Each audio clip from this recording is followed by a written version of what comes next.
Hi everyone, my name is Monica Moore, clinical dietitian and UNE master's student. Today my presentation is on healthy eating for kids. So welcome kids and parents watching this. Throughout the course of the program today, we're going to have points where you can pause your computer in order to participate in the activities that I'll lay out for you so that you and your child can interact with this as well. If you have any questions, contact information can be found online.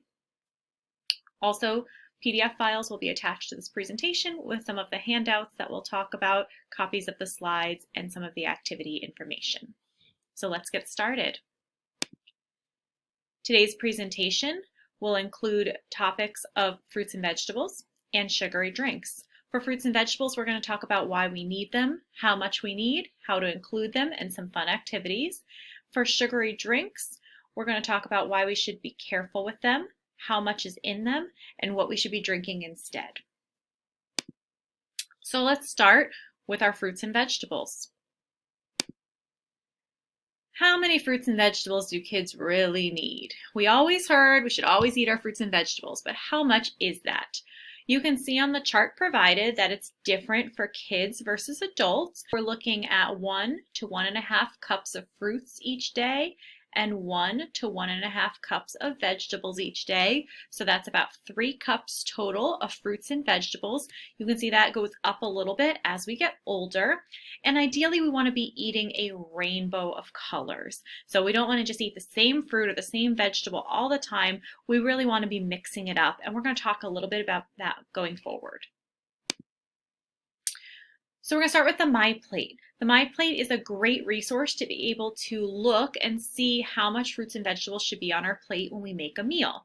Half of the plate should be fruits and vegetables, and you can see these colored on here. So right now, you take your handout that you have a blank MyPlate that's on the PDF file that hopefully you printed out, and why don't you grab some crayons and give that a color. So color in the fruit side, color in the vegetable side. We're just reinforcing that we want half of our plate at most meals to be fruits and vegetables. Kids, while you're coloring, parents, I'm just going to remind you that 3 cups a day is what we're shooting for fruits and vegetables. They do not always have to be at the mealtime. They can be in snacks as well. That's about 5 or more servings a day.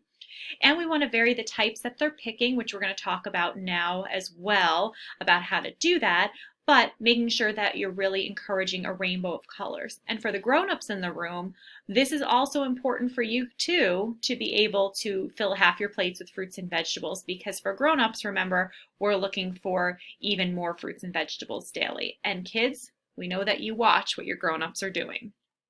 So finish coloring your MyPlate and we'll move on to the next step. So let's start with another activity. For this one, kids, grab the blank paper and the crayons that you have or whatever coloring materials you have, and I want everybody who's participating in this program to draw their favorite fruit or vegetable.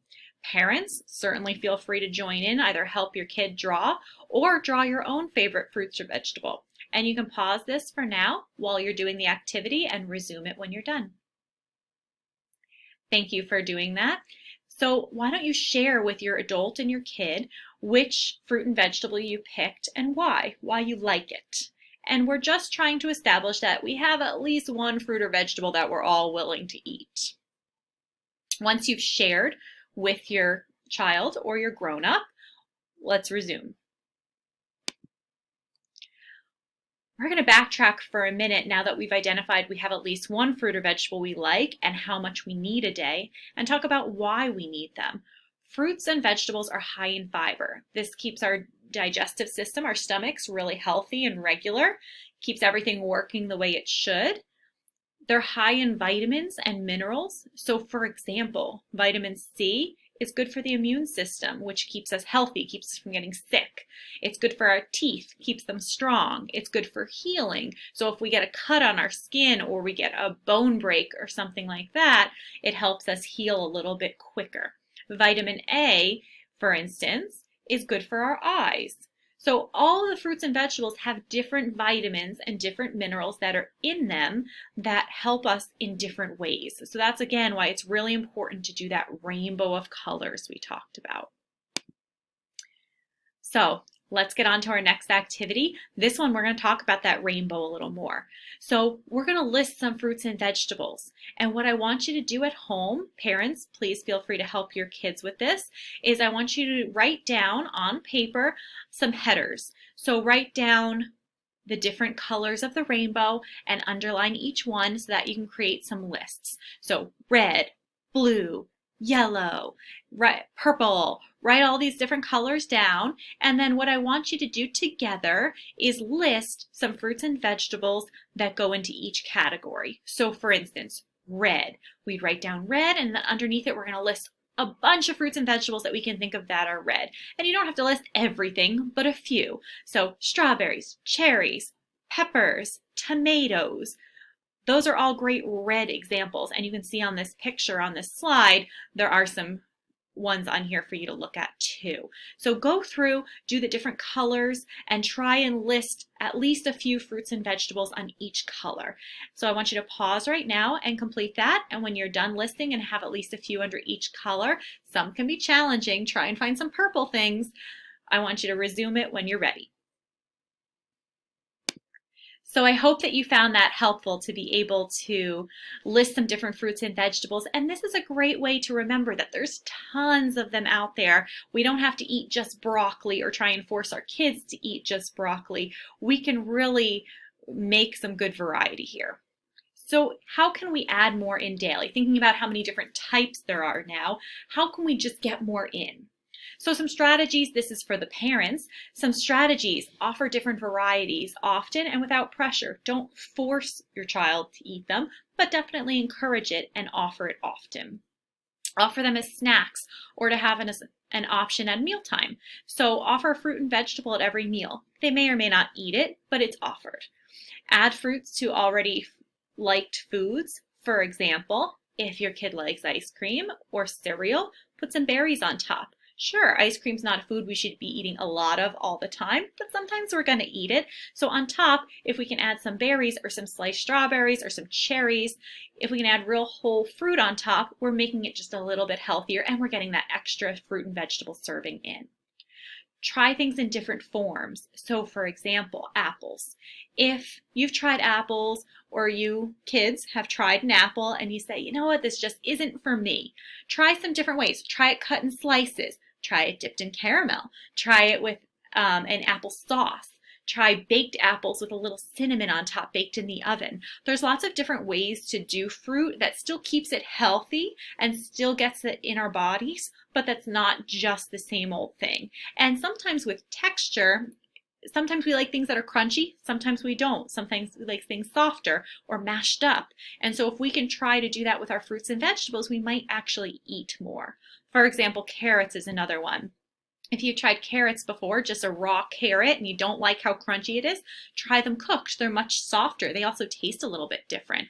Or, no, you didn't really care for that either, try them mashed up, kind of like mashed potatoes, and see how that goes. So parents, this could be a good way to just reintroduce foods in a little bit different way and see if they really don't like the food, or maybe it was just the texture that was initially turning them off.